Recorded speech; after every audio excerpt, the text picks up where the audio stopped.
Noah Dickerson. I'm a sophomore and I play basketball. I am a male, self-explanatory, African American.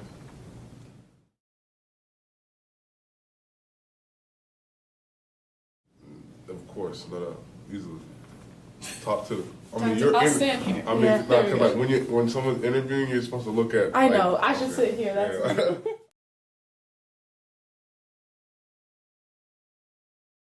Yeah.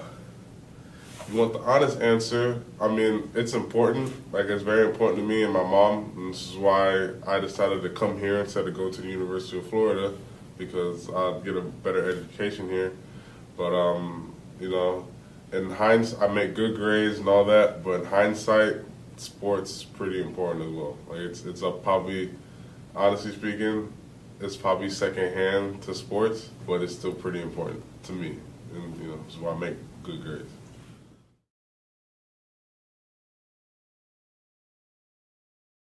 I feel like I fit in anywhere just because how I am. Like I never had a hard time making friends. I'm outgoing. I'm not as shy as I used to be, so I can just go off and start talking to random people. And like I feel like I feel like I fit in everywhere.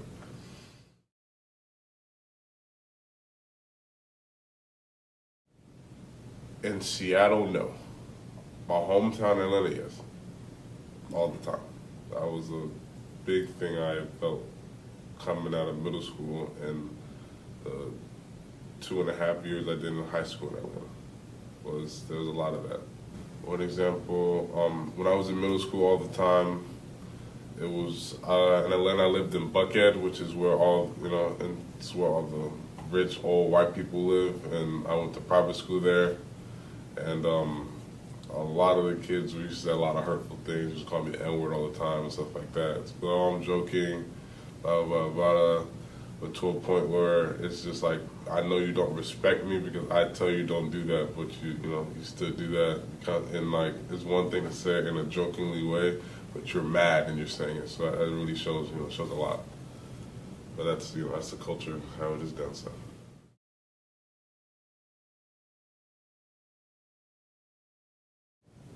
Yeah.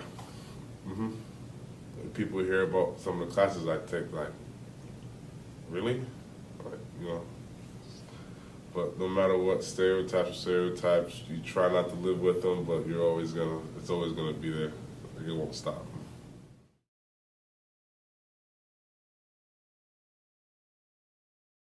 Honestly speaking, like, UW is actually a very diverse school, not in blacks, not in the African American way. It's very diverse though. It's very diverse, but not in that way. There's like 1,000 of us, right? Something like that, like 1,000 of us out of 45,000 students, and a good handful of those are all athletes. Mm-hmm. And it's culture shock coming from Atlanta, where everywhere you turn is black people here, black people there, to barely seeing us around campus. There's really not that, there's really not that many black people, and it's and like, honestly speaking, I feel like it's bad. Like, it is a diverse school in other regards, but to the African American population, there's really not many of us. I feel like we're a dying species out here.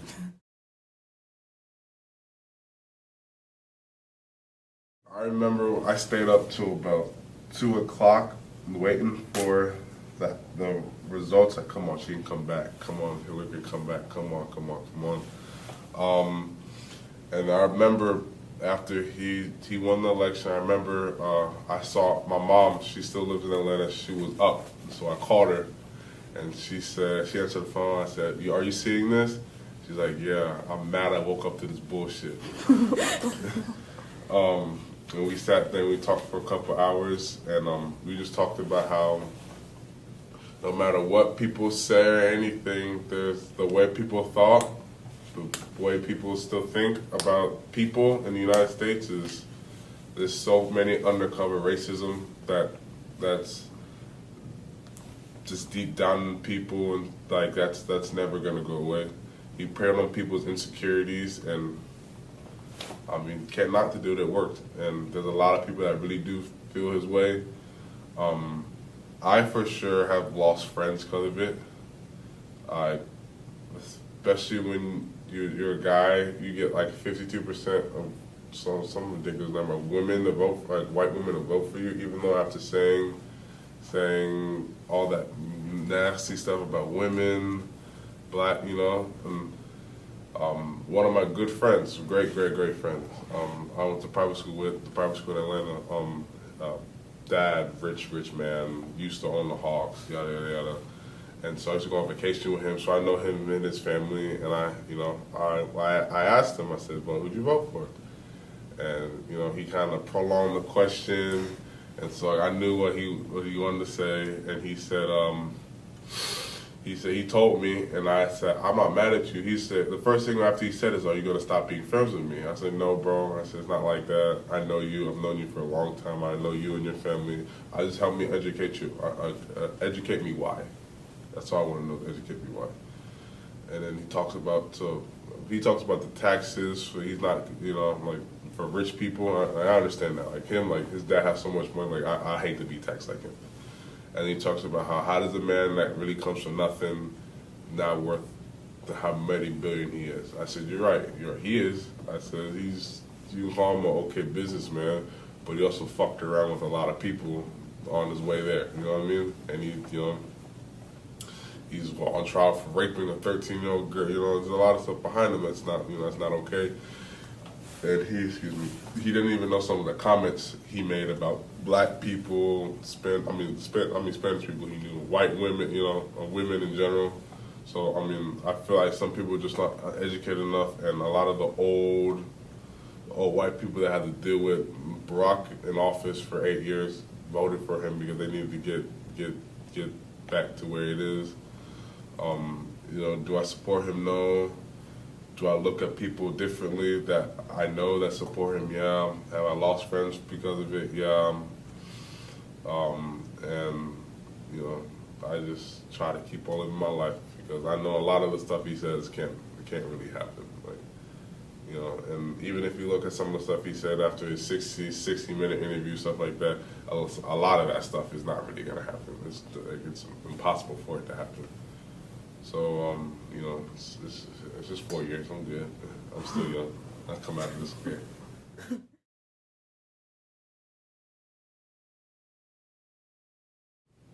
Just walk around, kill it with kindness.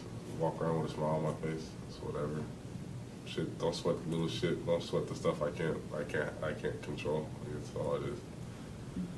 It's not as bad as it is down south. I know that for a fact. So. Honestly speaking, I don't really see it very much up here, but that's just coming from down south, it's just Georgia. It's bad down there. Mm-hmm. It's bad, so it's okay.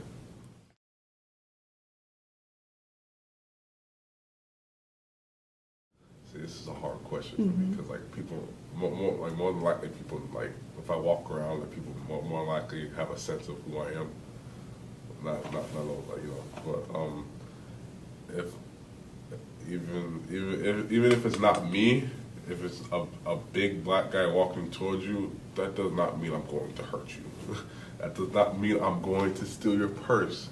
More than likely, I have more money in my wallet than you do.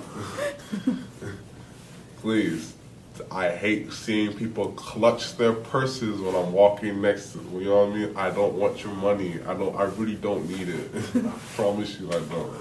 I'm wearing nicer clothes.